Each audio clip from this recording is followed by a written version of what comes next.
Sook, as part of the secret screening, Yeah. Tell me a bit about how Jim contacted. How did Jim get in contact with you about this, and what made you want to dive into this secret screening for Octavia? Okay. Well, Jim reached out to me. I was at my home in Toronto, and I got an email, and it was Jim. And Jim's like super on the ball, and he had seen the movie in Europe, in Berlin, and also he knew that of a few festivals that had screened it, and he was really excited because he knew me from SHORTBUS, which is a John Cameron Mitchell movie that I collaborated on some years ago. And I think John and my friends Paul and PJ came to aGLIFF to do a big dance party and screen SHORTBUS. So there's a relationship there, and he really liked the movie, and he asked if I would have it screen here, and I was just thrilled. In this kind of industry, I really champion and cherish the people that are on your side and your champions. So that was really, really nice. And it was actually Jim who suggested the secret screening. He's like, I have an idea. There's this thing that we have. It's a secret screening. It's like one of the marquee events of the whole festival. I'd really love to program your movie in that. Not many people know me in the United States. So it could have just been here and nobody's like, what's that? But I think the secret screening has a built-in audience. And yesterday when I walked out of where I'm staying and I walked across the street, I was like, I wonder how many people will be there.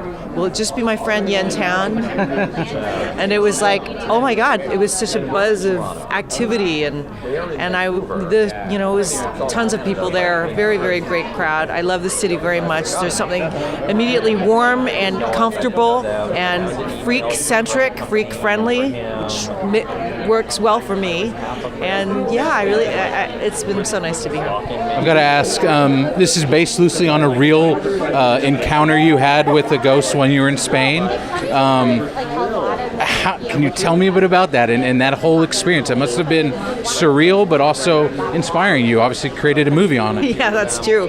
Yeah, I mean, it's a very unusual movie. Some people come out going, wow, I wasn't expecting that. It takes a lot of surprising turns and plays with many different kinds of genres and so forth, an unusual story, but it's very much grounded in reality. It's inspired by an encounter that I had with a ghost in Barcelona. It was the father of my friend who passed away. She was estranged from her dad. Didn't really have a relationship with him because he left when she was very young, and he passed away. And I was going to travel in Europe, and she knew that I was going through, and she's like, "Oh, my pop's just croaked. You want the keys to his attico? I haven't been there. You're welcome to stay there." And so I was like, yeah, very inexpensive. That was great.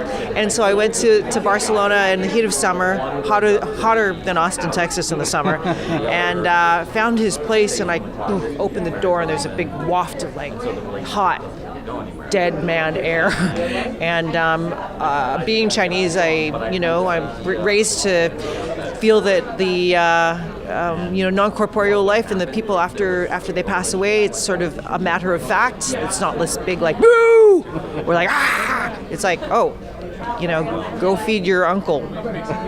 He's hungry. Get him an orange, please, or burn some money for him, or burn a suit. But still, it was unusual to walk in there. I called down the hallway. I'm a friend of Amalia's, and at first, as you can well imagine, if somebody intrudes in your space, you're like, who the heck is this person? There was I could feel kind of a great deal of hostility towards me, or like discomfort, and many poltergeist type things happen. So many of the aspects of the movie are, because it's very vivid, and the images came to me because I knew what his place looked like and the feeling that it was to live with a ghost. I was able to apply that to the movie. Long and the short of it, we did become friends after a while, sort of like The Odd Couple, and it went on to inspire. I fictionalized the story. It wasn't my story. It was the story of a young woman who is estranged from her father, rather than a friend who meets a ghost. But I think that life is very extraordinary. I do a lot of documentary too. You can't fabricate the most amazing occurrences that are derived from real life. And so many times, when I'm living and something strikes me as extraordinary, I usually clock that, and somehow it does sort of find its way or oftentimes inspires me. And then I, run further afield and fictionalize it or let my imagination wander. Well, we loved OCTAVIO is Dead. Thank you for bringing it here.